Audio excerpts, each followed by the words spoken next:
All right, welcome to The Explainer. Today we're going to dive deep into the really high-stakes world of, well, one of cybersecurity's most influential and honestly controversial figures, Dancho Danchev.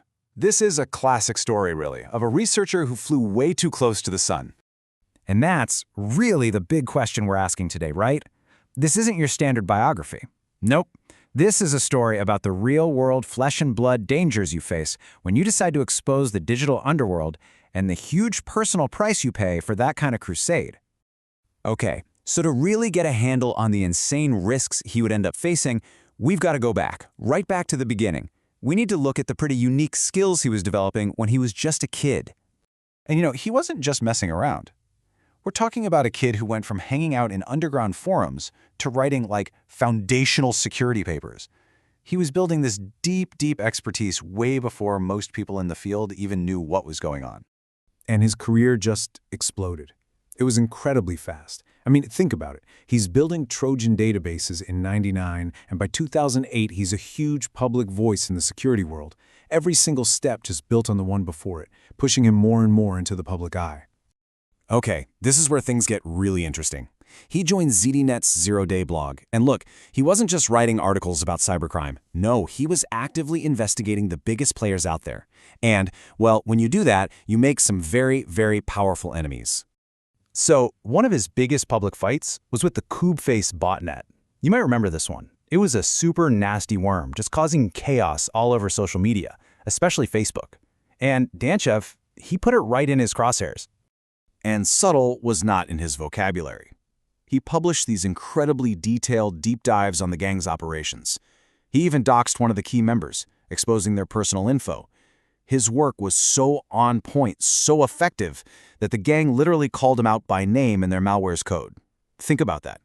And it was his research, his intelligence, that led the New York Times straight to the main suspects. And the guy was just relentless. It wasn't just Kubeface. His research touched on basically every major threat of that time. We're talking massive botnets like Stormworm, to finding these critical zero-day flaws in the infamous Zeus toolkit. The guy was absolutely everywhere. But all this amazing, aggressive, groundbreaking work, well, it came with a price. A really steep personal price. And that leads us right into the most dramatic and, frankly, unsettling part of his story. So, after years of basically poking the bear, publicly going after some of the most dangerous cybercriminals on the planet, this incredibly prolific blogger and researcher just went silent. He vanished. Completely. And that silence was just deafening. The entire cybersecurity world freaked out. I mean, you had major outlets like Wired running stories amplifying the concern for his safety. This wasn't a case of him just being offline for a few days. He was gone. And this is where the story takes a really dark turn. See, before he disappeared, he told people he thought he was being watched. He made it crystal clear. He even took steps to document it, sending a package to a colleague just in case, he said. And in that package, a photo of what he claimed was a bug, a listing device, that he found in his own bathroom.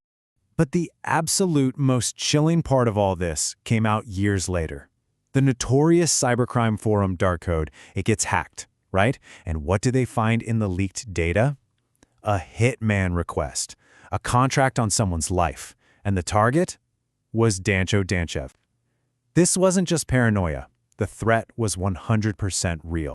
Now, he did resurface. A few months later, in early 2011, he was back. But the full story of what actually happened to him during that time, it's never been told. We still don't know. But that whole incident, man, it was a brutal reminder of the very real physical dangers that people face when they dare to pull back the curtain on the cyber underworld. So, where do you go from there? What happens after something like that happens to you? Well, despite the incredible risks, Danchev's work, his influence, it just kept going. And that really cemented his legacy in the world of threat intelligence. And you can actually measure his influence. We're not just talking hypotheticals. His personal blog alone has pulled in over 5.6 million page views. For years, it was a go-to, an absolutely vital resource for the entire security community. And his social media game was strong, especially for that time. We're talking 11,000 followers on his first Twitter account. That might not sound like a lot today, but back then, that gave him a huge platform to get his findings out there, directly and instantly, right to the people who needed to see it. And he didn't slow down one bit. I mean, his work after 2011 is just as mind-blowing. He's the guy who pointed the finger at Palo Alto Networks as a major victim in the huge SolarWinds supply chain attack. And get this, leaked documents show he even took part in Lovely Horse, a top-secret GCHQ program for monitoring hackers. Just incredible. You know, it's one thing to do the work, but his contributions were also formally recognized with some really big awards, both before and after he disappeared. And that kind of validation from the industry, it really highlights his impact. He wasn't just a researcher, he was a top-tier journalist who was actively shaping the entire conversation around cybersecurity. So what's the big picture here? The crucial takeaway? It's that Dancho Danchev's story really illustrates a fundamental truth about cybersecurity.